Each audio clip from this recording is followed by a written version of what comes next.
Hey, everybody. Welcome to Locked on Lakers for Friday. Brian Kamenetsky and Andy Kamenetsky. The Jared Dudley thing, Andy, seems to have gotten people a little fired up. Not coming back. Should the Lakers have held on to duds? We'll talk about that. And we'll open up our series on Lakers what-ifs. Big sliding doors moments for the Lakers. And we'll start with what if the Lakers had actually traded Andrew Bynum for Jason Kidd in 2007. All that coming up on Locked on Lakers next. You are Locked on Lakers, your daily Los Angeles Lakers podcast. Part of the Locked on Podcast Network, your team every day.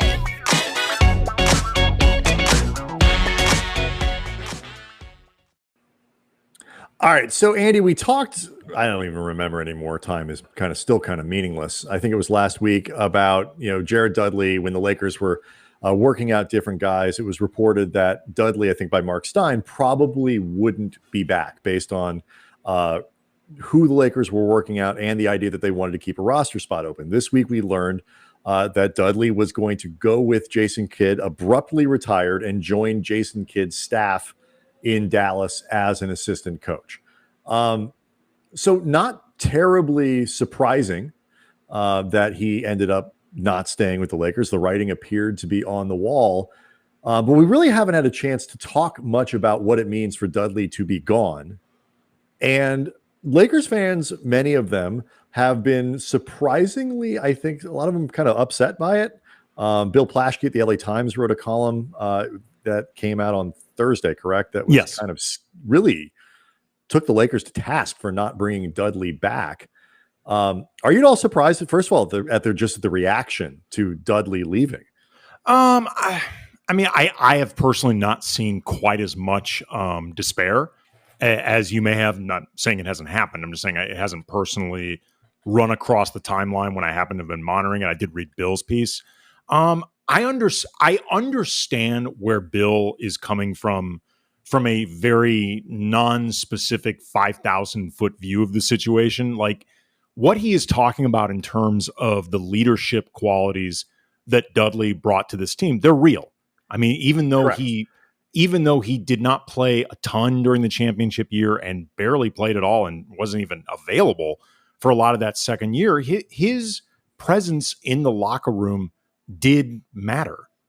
That being said, though, when you look at the composition of this roster and the collective age and, also the leadership that really should be there, between LeBron and AD and Westbrook and Carmelo Anthony and Trevor Ariza and a bunch of other guys that you brought in part because they're so experienced, I'm not saying that there's nothing to replace in Dudley's absence because, this is all part of chemistry and vibe and relationships, that sort of stuff. And again, Dudley's great at it. It should not be at this point this mandatory that he be there. Mm-hmm. It just shouldn't. If it is, something is actually wrong with this team. Something so large that Jared Dudley probably wouldn't be able to fix you it. Start wondering, actually, was the chemistry in 2020 that we saw just like incredible acting by everybody involved or an incredible narrative that everybody managed to generate and then people like us observed and bought into. If it was only held together by Jared Dudley. If you haven't had a chance to read Bill's column, I recommend it. And look, Andy and I love Bill, and as a human, he's one of the best human beings working in this industry. I disagree with his columns a lot, and I disagree with this one, but he really does categorize it as a really major blow to the Lakers' title chances. And here's where I can see the argument. And he makes it very clear. Dudley is on the record in this column telling Bill, I wanted to come back. I made it clear I would come back. I said I would come back on a non-guaranteed contract. It was very clear the Lakers just didn't value what Dudley would bring because essentially he would be a player coach, and because he's not going to play. Right. And I think the Lakers obviously want to keep a roster spot open. There was the talk about Rajon Rondo on Thursday, eventually could get bought out. Could he end up, someone is going to take that spot. They are going to fill two other spots with useful players or potentially useful players at some point before the season begins. So, you'd be using up a spot at least nominally on Dudley, who you'd either have to cut later on or whatever. This wasn't a money thing. And so they're, worried about the luxury tax implications of paying Jared Dudley. I don't see it as that. They just didn't value. I mean, it's not a great. I mean, in terms of luxury tax money, it's not a great use of the because money. It costs is it $3 or $4 million bucks. But it's I don't think that was right. the major driving force. Probably was a factor. Like, is he worth $4 or $5 million, whatever the number would have been? And they decided no. And they didn't have space on the coaching staff. Certainly not a front row seat. He's gonna be on the front. Right. On the bench. His position in Dallas is better than anything the Lakers could have offered. I suppose there's an area where maybe they could have made Dallas accommodations. Right. But that's a big deal. Like, that's a thing. Like right. These coaching hierarchies, and the Lakers have an established staff, and kind of foisting someone on Frank Vogel's staff in that type of position. But that said, look, I have zero. Doesn't appear that the Lakers even offered him a lesser coaching job. They just said it's okay if Jared Dudley's not here. I understand if you're talking about the Lakers and their title chances as like the things that impact the margins. The 2%, the 3%, whatever it is that Jared Dudley impacts, the 5%, whatever that number is.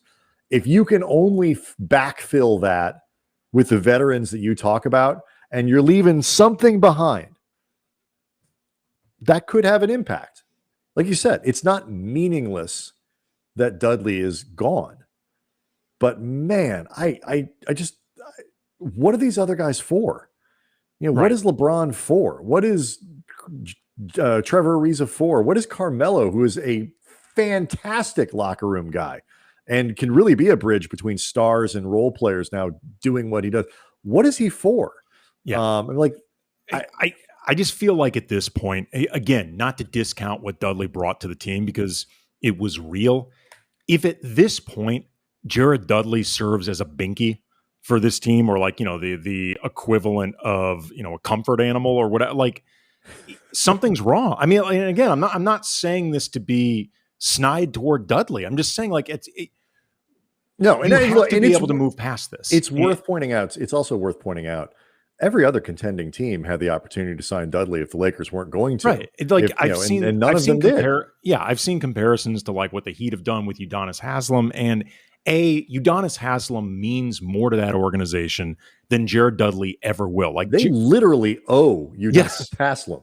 Like Udonis Haslem is going to have his number retired by that organization when it's all said and done. He is someone that is literally of Miami. Like I doubt that guy has paid for anything in that city in like a decade plus. Like Jared Dudley just doesn't compare to that. And these other guys, if there's something Dudley did that for whatever reason takes them out of their comfort zone, those guys are just going to have to step up because that's part of being a professional. Yeah. What it was interesting though, Brian, seeing LeBron's reaction. Let's talk about that because there are two things that I think are interesting. The first one is how LeBron reacted and what that kind of means about Dudley and whether or not it matters. And then the other thing, I think there's a larger conversation here that Bill, I think, was kind of getting to in his column about how we look at the tangibles versus the intangibles, particularly in basketball now,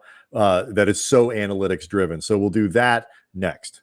Locked On Lakers brought to you by BetOnline, as always, the number one spot for all the pro and college football action this season. Get all the updated odds, props, contests, including online's biggest $1 million NFL mega contest and the world's largest $200,000 NFL Survivor contest, open now at BetOnline. Head to the website, use your mobile device, sign up today, receive your 100% welcome bonus. Be sure to take advantage of their opening day super promo on Thursday, September 9th, the NFL season opener against the defending Super Bowl champion Tampa Bay Buccaneers with Tom Brady and Dak Prescott and the Dallas Cowboys. If you lose, your wager will be refunded up to $25 for new customers only when signing up and using the promo code NFL100. BetOnline, the fastest, easiest way to bet on all of your favorite sports, from football, basketball, boxing, right to your favorite Vegas casino games. Don't wait to take advantage of all the great offers for the 2021 season. BetOnline, your online sportsbook experts. Use the promo code LOCKEDON. So LeBron, when the Dudley news broke that he was going with Jay Kidd to Dallas, he was appreciative of Dudley's time and seemed a little irritated by it. He was sad. He was legit sad. He tweeted out, congrats to my guy. If this is true, it probably is, but face slapping emoji, man, F-bomb, 10 screaming man emojis, which I think was intentional and a nice tribute to Jared Dudley, who wore number 10. Then the next tweet, excuse my language, but this still one hurt for many reasons you wouldn't understand. Then 5 face slapping emojis. Then he sent out another tweet with an asterisk and this, correcting his own typo. We've discussed lately, LeBron does not like typos in his tweets, which I respect. No, as a writer, you fire stuff off and you look at it and you're like, no, I'm better than that. And the guy runs a school, for God's sakes.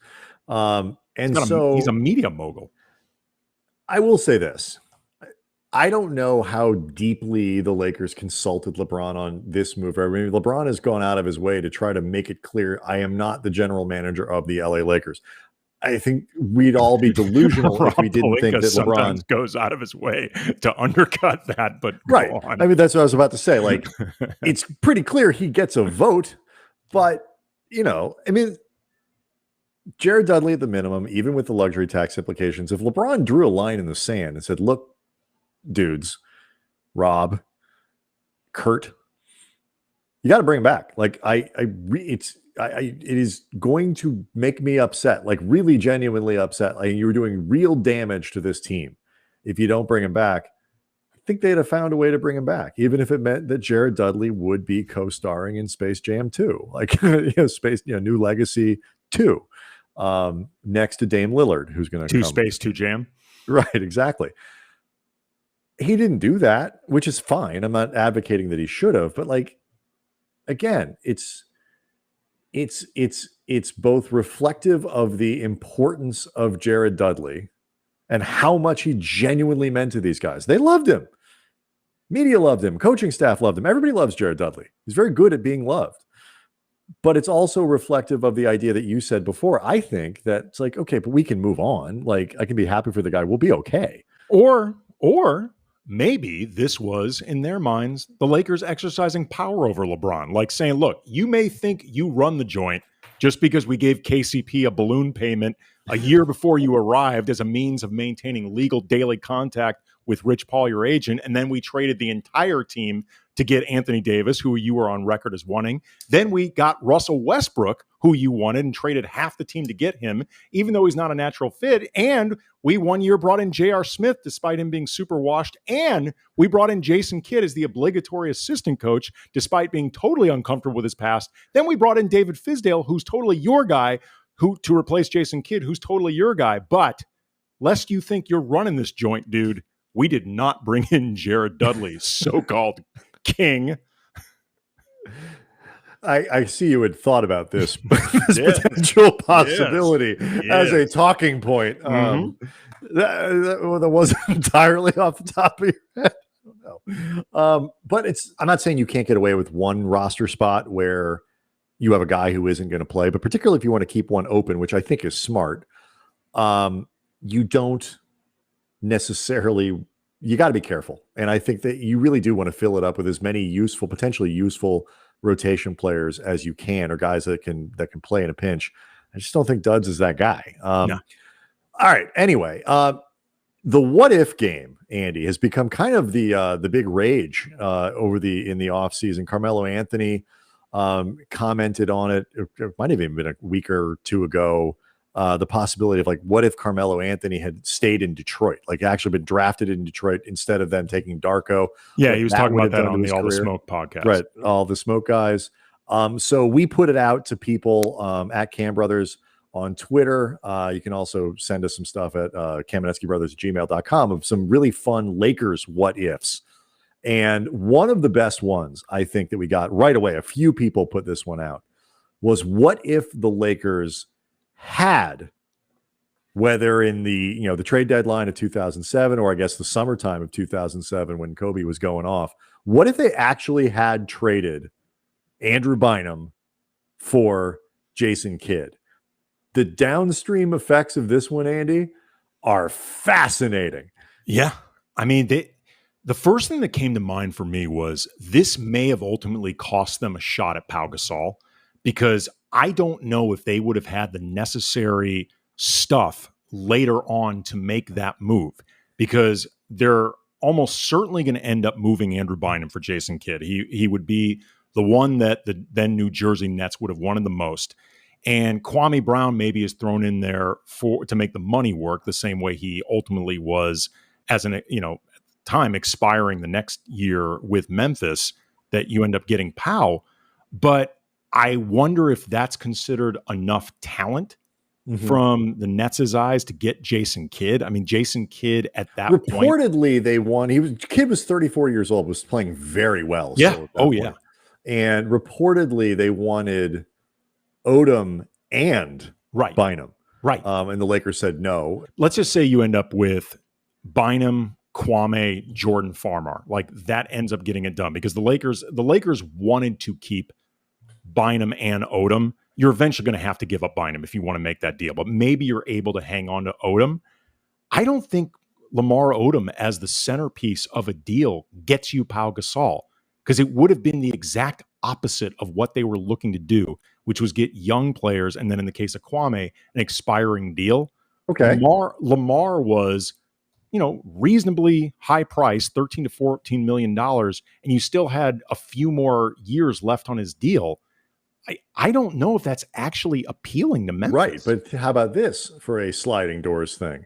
The Lakers don't get Pau Gasol, but they still end up with a Gasol because they don't trade Mark. And so Mark Gasol ends up as a Laker and developing with the same kind of career arc and career trajectory as the next great Lakers center. Which kind of, because I had originally thought of this like, well, okay, so you start going down the street. If you traded Andrew Bynum, how do you end up with Dwight Howard? And like that whole thing that ends up, 2 or 3, 4 years down the road, whatever it is. But then it occurred to me, well, wait a minute, they've still got Mark Gasol. And, who was fat at that point and wasn't the player turned it. But like they still would have ended up theoretically with a great Hall of Fame caliber Gasol. Yeah, but the problem is, though, Mark Gasol isn't on the timeline that Kobe needs in order to win those championships. Pau was so much further ahead of Mark at that point that even if, say, Mark Gasol ends up in the NBA at the exact same time, his first year was 2008, 2009, I don't think he's even close to good enough at that point to play the same type of role that Pau played. For those back-to-back championships. You're right. And so there's a void somewhere in there. If the Jason Kidd Lakers, having given up all that other stuff, aren't good enough and you can't go fill in, then you've got problems. But it does open up an avenue where the Lakers still end up retiring the jersey of a Gasol. That is true. So which completely changes potentially the whole Dwight era, because you have a center at that point who might have some promise, and what comes after that. But also, so it changes that, and then it's potentially some of the dark period that comes after. It was just something like, that again, the impacts there. There's one other thing that became kind of an important part of this whole story, to say the very least, that is drastically impacted by the Lakers actually pulling the trigger at the deadline in 2007 for Jason Kidd. And we'll talk about that next. Locked On Lakers brought to you by rockauto.com. With the ever-increasing numbers of makes and models out there, it is impossible to stock all the parts you need in a traditional chain storefront. And why would you spend 30%, 50%, 100% more for the exact same parts at a chain?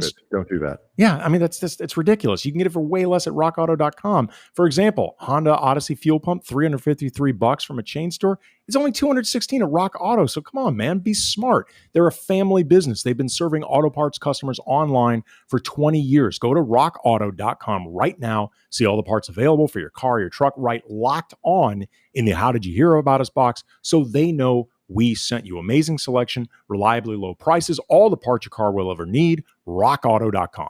Locked On Lakers podcast also brought to you by Built Bar. If you are needing something that's good for you, that's healthy, that tastes good while you're out, you're running your errands, you're taking the kids to school, you're trying to get a workout in, like, the original purpose of protein bars, I think, that's Built Bar. It's high in protein, but it's low in sugar and calories. And the improved Built Bar, Andy, it's even more delicious than before. They've got 18 flavors. I mean, for God's sakes, you can't find a few that you like. There are 18 of them, including caramel brownie, cookies and cream, cherry barcia. I like that one. So Built Bar, it can calm your sweet tooth. If you're like me, you like the a little bit of sweetness, candy type flavors, but you don't want all the sugar. But they are coated in 100% chocolate, and they manage to keep that sugar content down even while it tastes really good. It's soft. It's easy to chew. So go to BuiltBar.com, use the promo code LOCK15. You get 15% off your next order. Use the promo code LOCKed15 for 15% off at BuiltBar.com.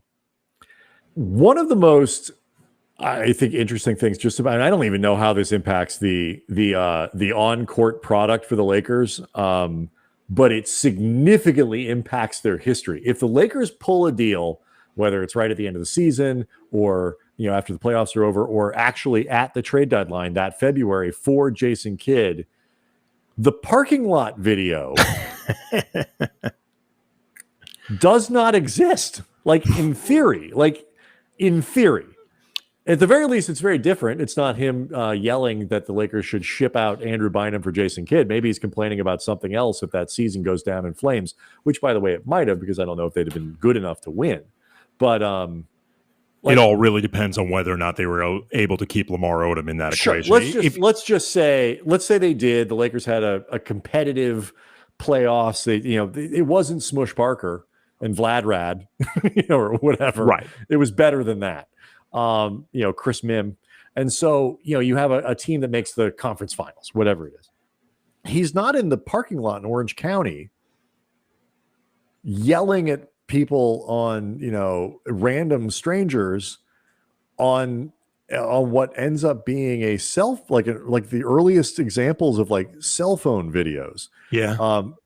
I don't want to get distracted too much with that. So let's because it seems so quaint now telling the story of what this was. Like, these guys had a video and they put it up on something called youtube.com, but then tried to sell the rest of it. They tried to sell it back to the Lakers so it wouldn't see the light of day. And the Lakers were like, GTFO. Yeah, they tried to sell it to ESPN. They tried to sell it to the LA Times. It kept getting turned down. Ironically, though, apparently a bunch of fans tried to buy it from them, right, to keep it from being bury it, right, and they said no to that. Right, they wouldn't sell it to the fans, and instead, the LA Times reported. I think they became known as the Kobe Video guys. Because I remember, you know what? If memory serves, they went to Pincus. They showed it to Eric Pincus, our friend Eric Pincus, who verified that was in fact Kobe Bryant on the video. Well, I remember they reached out to us when we were at the LA Times, not to purchase it, but they actually reached out to us if we wanted to interview them about this whole thing, and we said no, we don't. We have no interest at all. Which maybe we should have, but the idea, it was, and this was not that long ago, but holy hell, it was a different world back then. Okay, to put Kobe, that would have obviously gone viral instantly. All these other things, but there was this whole cloak and dagger thing around it that I found adorable in looking back on it. Like I said, their plan, once they had turned down the fans' opportunity to buy this thing from them, the LA Times reported that they planned to make it public by the end of the week, provided enough money could be raised through web donations, I guess the original GoFundMe, and then they would charge $1.99, I guess, to click on this thing through their website. That was the plan. That was the plan. Those back guys then. are up to now. But anyway, so that summer, the summer of 2007, bonkers. It was insane. That became like a seminal moment in LA, not just Lakers history, but like that's the radio he's on, every radio station. Then it's radio silence, and he's posting on, there was the controversy about what was posted on kb24.com, and which I tried to go to today. I actually tried to go to KB24 today, and briefly I got what it looked like. If memory serves, I tried to take a screenshot. I'll explain later why it didn't work, but it looked like it was just a K that was revolving in circles with a snake wrapped around it, like a K or a KB, right? With a snake wrapped around it.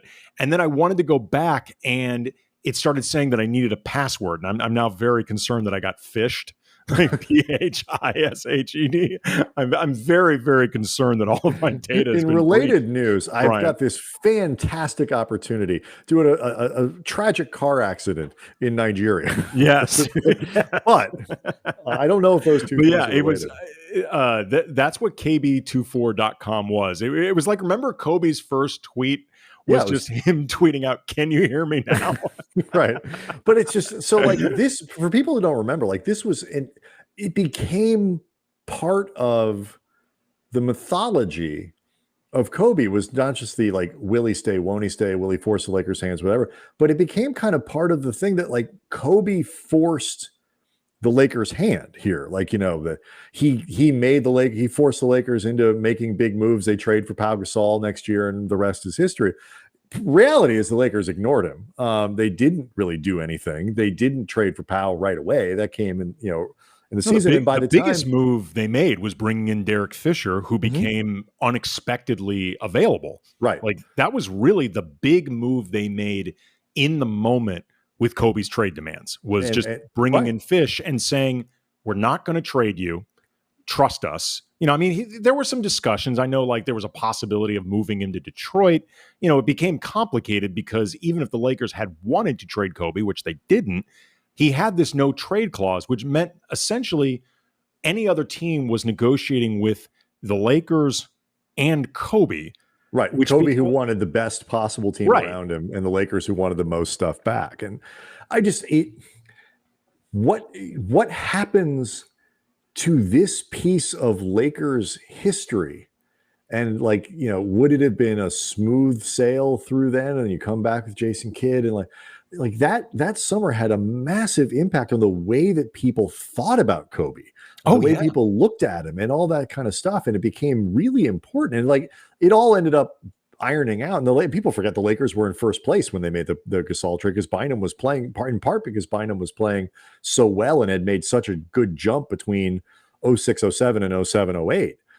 But to erase that moment from Lakers history, that's kind of crazy. What replaces it? Yeah. I I remember the first game back for the 2007-2008 season. Kobe got booed in his introductions pretty ferociously. And, in typical Kobe fashion, he ended up, his ass cheered off by the end of the really well. And, Kobe could Lakers fans weren't turning on him forever. Like, they were making a point, and then never stay mad at that dude. It was impossible. Great story. I remember this. There had been all this talk. Remember that Kobe wasn't going to show up to training camp. Rick Bucher, I believe it was, at the time reported that Kobe was willing to sit out the entire season if he wanted. He would never wear a Laker uniform again. And there was send me to Pluto, all that stuff. But there were legitimate questions and like legitimate wondering, is Kobe going to be here? And when training camp opened and all the players, came out from the back, everybody was out except Kobe. And I remember talking with Kwame Brown, and, I'm just catching up with him. Both of us really liked Kwame a lot. His issues on the court notwithstanding, great guy. And I'm talking with Kwame, and, the subject of Kobe comes up, and Kwame asks me, do you know if he's here? Like, do you know if he's coming? I'm like, I don't know, dude. I'm not on the team. Did you bump into him in the lot? You were just back there. But it speaks to just how much of an actual mystery and how much concern there really was. Kwame was on the team asking me if I knew if Kobe was going to be at media day. Like that's how big a thing this turned into. Yeah. So I mean, this chunk of Lakers history potentially disappears. Who knows if Pau Gasol ever arrives? How good a Jason Kidd, Kobe Bryant team would have been. I don't know. It's been interesting. Kidd was good at that point. He wasn't quite, at his peak, obviously, but he's still pretty good player. How you rebuild? Like, do you eventually end up somehow rebuilding around Kobe and the other Gasol? So it was a great one to start with. The next two really quick. Oh, we're not done. Okay, go ahead. Two quick things that I just wanted to bring up before we go. The idea of seeing Kobe with that type of point guard in Jason Kidd would have been fascinating in and of itself. Oh, yeah. Like the idea of Kobe playing with that type of floor general, that type of distributor would have been really interesting. Remember how he played off ball with Ramon Sessions? Oh, yeah. That was an amazing 3 hours. It would have been interesting. The other thing, though, I found an old ESPN article, largely made up, I think, through like wire services or whatever, but it was an article about the parking lot rant. And it said, quote, Bryant has a no trade clause in his contract, meaning he would have a say in anywhere he goes if the Lakers ultimately make such a decision. Several messages left for Bryant's agent, Rob Pelinka, haven't been returned. Pelinka told ESPN.com late last week that his client's position, quote, remains unchanged. Kobe would like to be moved. Bryant, who turns 29 in August, has 4 years remaining on his contract worth $88.6 million, although he can terminate the deal in 2 years. If you want a big difference between now and then, in the new NBA of player empowerment, 2 years left on a deal would have been a 5-alarm fire. It would have been, you have to move Kobe now. He only has 2 years left in his deal. Yeah. The world is very different. It's not that long ago, but the world is very different. Next one we're going to get into, this is another one that was sent to us by a few people, and opens up all kinds of doors, including stuff related, obviously, to Kobe Bryant. What if the Lakers hadn't traded Eddie Jones? Big deal to a lot of Laker fans. So that's the next what if we're going to do. Keep sending them in at Cam Brothers on Twitter, KamenetskyBrothers@gmail.com. Leave them on the show page on iTunes, as well as a 5-star review. And that, your what if has a better chance of being used on the show. Coming up on Monday, great show planned with Michael Pina of Sports Illustrated. He's written some fantastic stuff about what's been going on this offseason, first of all with the Lakers, but then the Western Conference and the rest of the NBA more broadly. Great guy, great guest. So that's something to look forward to on Monday. Make sure you're subscribed to Locked On Lakers on YouTube. Everybody have a great weekend.